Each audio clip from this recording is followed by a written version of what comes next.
M1X Apple Silicon with X as in extra cores, all new, all Pro Display XDR design, and most recently, the return of colors. Yeah, talk about your tangerine dreams, but not really.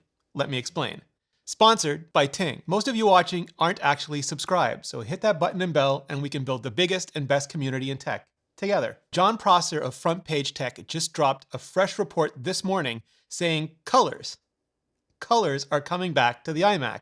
Not the original Bondi Blue from 1998, not the fruit-themed blueberry, strawberry, lime, and tangerine grape from 1999, and certainly not the flower power or blue Dalmatian from 2001, though you'd love to see it. But also more than the glossy iPod white, and most recently, bead-blasted aluminum with its single space gray variant, for the pros. Something that seems to match the current iPad Air colors and AirPods Max cups, pretty much exactly. Silver and space gray, rose gold, green, and sky blue. And it would be the ultimate expression of Apple's recent retro future chic design vibe, even though they haven't gone anywhere nearly as colorful with anything at all in the Mac lineup for a very, very long time. Not even with last year's M1 MacBook Air, which feels like it would have been just primed for it, like the perfect place to start. Now, it's possible, it is entirely possible, Apple's waiting on the big redesign to start blowing minds, and we'll see that with the M2 update. But demand forecasting and managing channel inventory on multiple color SKUs on ultralights is one thing. On products as pricey as the iMac, even if it's just the lower end, smaller sized, more mainstream iMac, I'm really curious. Prosser also echoed other recent reports from Guoming Chi and Mark Gurman saying the new iMac design would echo the Pro Display XDR design. Now, multiple rumors do not a confirmation make. Never a confirmation make. But multiple reports are worth considering, as in past as prologue. And Apple has typically kept their iMac designs pretty close to their standalone display designs over the years, which is particularly great for anyone who wants to pair them together. And just like everything in the last generation seemed to follow the original iPad mini or iPod Touch design language, everything in this generation seems to be following the iPad Pro.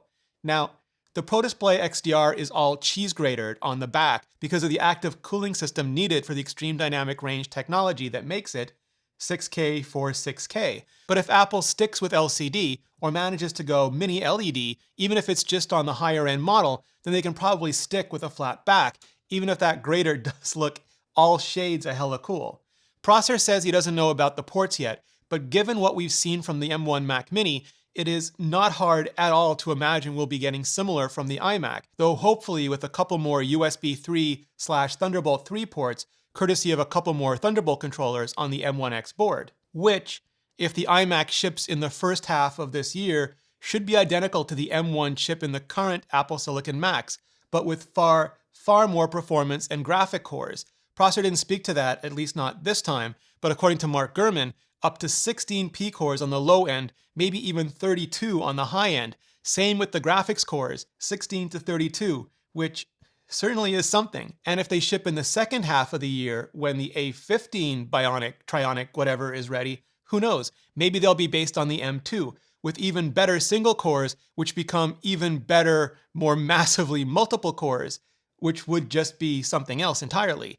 Because Apple's been using what are basically laptop parts in the iMacs for as long as they've had to cram those hot, power-hungry Intel, AMD, and NVIDIA parts into that ultra-thin aluminum shell.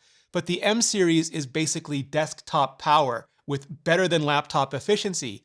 Like the TARDIS, they're bigger on the inside, which means the iMac shell won't be a constraint anymore. Maybe not at all. And with active cooling, Apple can just power it up as much as they want for a price, which is why you'll probably want to start saving now, starting with your cell phone bill and Ting.